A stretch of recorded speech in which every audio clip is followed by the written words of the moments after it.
Assalamualaikum warahmatullahi wabarakatuh. Tabi pun, halo sahabat UT, perkenalkan nama saya Yoga Saputra dengan NIM 8599131073.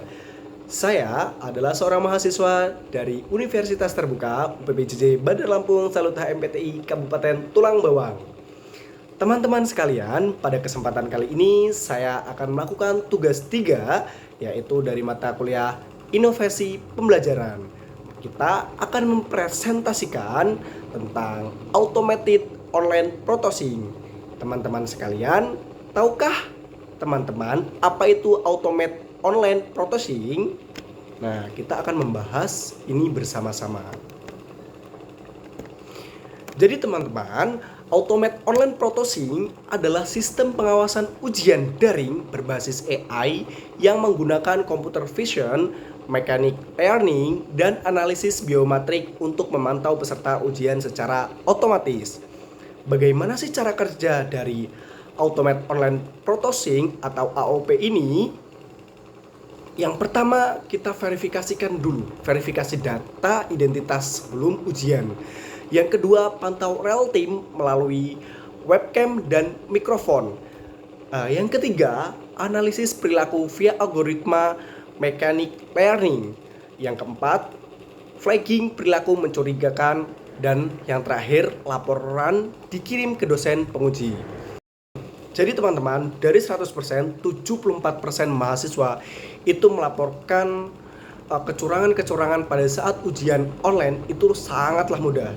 Dan dari 300.000 mahasiswa yang tersebar di seluruh Indonesia, AOP ini adalah salah satu solusi pengawasan yang scalable.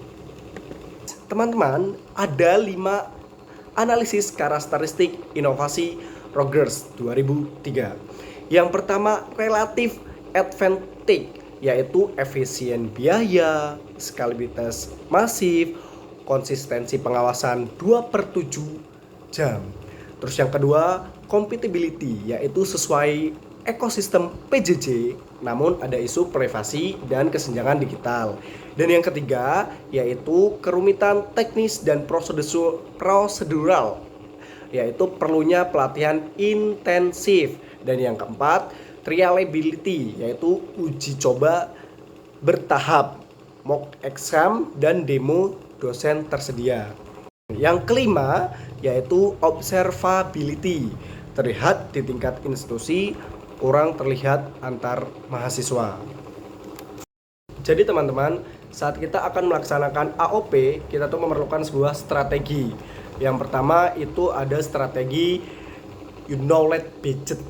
Nah, sosialisasi multikanal, yaitu dari video edukasi, webinar, panduan digital dan cetak, terus tutor sebagai agen sosialisasi. Dan yang kedua, persuasion, yaitu atasi isu privasi, transparansi, kebijakan data UU PDP, terus mekanisme banding dan testimoni early adapters. Yang ketiga, yaitu decision, uji simulasi wajib, mock exam tanpa konsekuensi, sistem operasional bertahap dan wajib. Yang keempat, implementation, yaitu infrastruktur server, pelatihan dosen dan mahasiswa, integritas SIAK, kebijakan akomodasi daerah 3T. Dan yang terakhir itu ada confirmation, yaitu survei kepuasan rutin, forum umpan balik, evaluasi dampak akademik, dan laporan tahunan transparan. Contoh pemanfaatan dari AOP, yang pertama itu ada ujian akhir semester daring atau UAS daring. Ujian itu dari rumah masing-masing, terus kamera terpantau wajah real time, terus deteksi wajah lain dan gerakan mata, terus yang terakhir itu laporan otomatis ke dosen penguji. Nah, yang kedua itu evaluasi diri mahasiswa, laporan pola perilaku ujian, durasi mewajibkan personal, terus pola gerak mata selama ujian, refleksi, dan perbaikan strategi belajar. Yang ketiga, ujian sertifikasi, ujian profesi daring Cardibel, terus meningkatkan nilai sertifikasi UT, standar pengawasan internasional, dan yang terakhir dapat diterima industri pemerintah. Dan yang terakhir inovasi pembelajaran. Nah, yang pertama itu ada data argen pola jawaban, identifikasi topik sulit mahasiswa, dosen perkuat materi terkait, dan tingkatkan efektivitas pembelajaran. Dalam melaksanakan AOP tentunya kita mempunyai tantangan. Nah, kita akan membahas tantangan dan rekomendasi implementasi. Nah, yang pertama itu tantangan utamanya yaitu kompleksitinya tinggi, kerumitan teknis dan prosedural bagi mahasiswanya itu tinggi. Terus isu privasi, 52% mahasiswa itu merasa pengawasan terlalu invasif.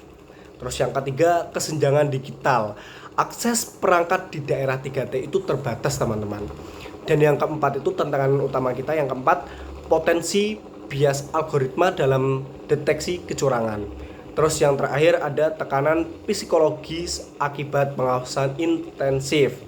Nah, rekomendasinya itu bagaimana? Ketika tantangan utama itu kita juga memiliki rekomendasi. Yang pertama itu tetapkan kebijakan privasi jelas sesuai Undang-Undang PDP nomor 27 tahun 2022. Yang kedua, implementasi bertahap, yaitu pilot dengan evaluasi tiap fase. Terus yang ketiga, sediakan infrastruktur pendukung untuk daerah 3T. Yang keempat, pelatihan intensif dosen dan mahasiswa sebelum dan sesudah kegiatan. Yang keempat, ya mekanisme banding yang adil dan transparan untuk fase positif. Dan yang terakhir, publikasikan laporan tahunan dampak dan kepuasan pengguna. Jadi teman-teman, kesimpulannya adalah AOP itu adalah inovasi sangat relevan bagi UT sebagai institusi PJJ terbesar di Indonesia.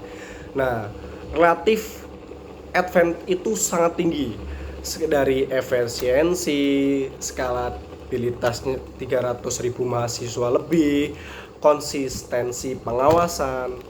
Nah, yang ketiga tantangan utama, kompleksiti tinggi dan isu privasi atau kesenjangan digital itu harus segera diatasi. Terus strategi difusi Rogers itu sangatlah diperlukan. Dan yang terakhir itu keberhasilan bukan hanya soal teknologi, tetapi bagaimana inovasi dilakukan dan diterima. Baik teman-teman, itu tadi penjelasan dari saya, presentasi dari saya. Saya memohon maaf, mungkin banyak sekali kesalahan saya dalam melakukan presentasi ini. Saya akhiri, wassalamualaikum warahmatullahi wabarakatuh.